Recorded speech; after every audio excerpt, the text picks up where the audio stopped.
Presidential speeches. The Theodore Roosevelt presidency, December 3rd, 1901. First annual message, transcript.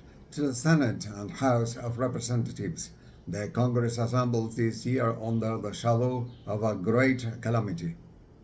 On the 6th of September, President McKinley was shot by an anarchist while attending the Pan American Exposition at Buffalo and died in the city on the 14th of that month. Of the last 7 elected presidents, he was the third who has been murdered, and the bare recital of this fact is sufficient to justify grave alarm among all loyal American citizens. Moreover, the circumstances of this, the third assassination of an American president, have a particularly sinister significance. Both President Lincoln and President Garfield were killed by assassins of types unfortunately not uncommon in history. President Lincoln falling a victim to the terrible passions aroused by 4 years of civil war. The President Garfield to the revengeful vanity of a disappointed office seeker. President McKinley was killed by an utterly depraved criminal belonging to that body of criminals who object to all governments, good and bad alike, who are against any form of popular liberty, if it is guaranteed, or even the most just and liberal laws, and who are as hostile to the upright exponent of a free people's sovereign will as to the tyrannical and irresponsible despot. It is not too much to say that at the time of President McKinley's death, he was the most widely loved man in all the United States. While we have never had any public man of this position who had been so wholly free from the bitter animosities incident of public life, his political opponents were the first to bear the heartiest and most generous tribute to the broad kindliness of nature, the sweetness and gentleness of character which so endeared him to his close associates, to standard a lofty integrity in public life. He united the tender affections and home virtues which are all important to make up a national character, a gallant soldier in the Great War of the Union.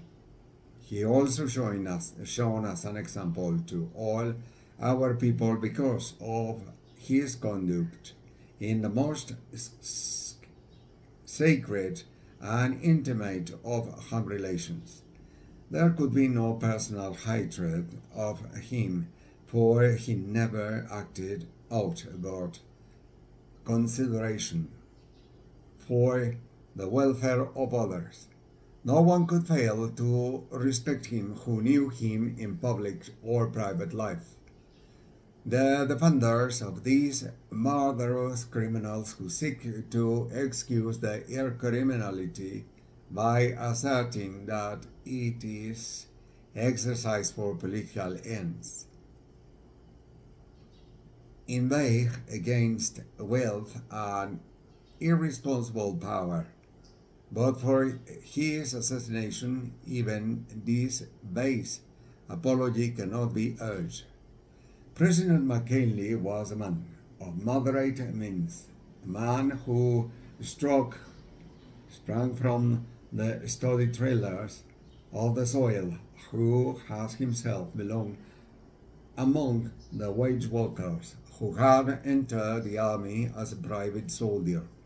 Wealth was not struck as at when the president was assassinated, but honest toil, which is content with moderate gains after a lifetime of unremitting labor, largely in the service of the public. Still, his power struck at the sense that power is irresponsible or centered in the hands of any other individual. The blow was not aimed to tyranny or wealth. It was aimed at one of the strongest champions the wage worker has ever had, at one of the most faithful representatives of the system of public rights, a representative government who has ever risen to public office. President McKinley filled that potential office for what the entire people vote, and no president, not even Lincoln himself, has ever more earnestly anxious to represent the well thought out wishes of the people. His one anxiety in every crisis was to keep in close touch with the people, to find out what they thought, and to endeavor to give expression to their thoughts. After having endeavored to guide that thought outright, he had just been re-elected to the presidency because the majority of the citizens, the majority of our farmers and wage workers, believed that he had faithfully upheld their interests for 4 years. They felt themselves in close and intimate touch with him.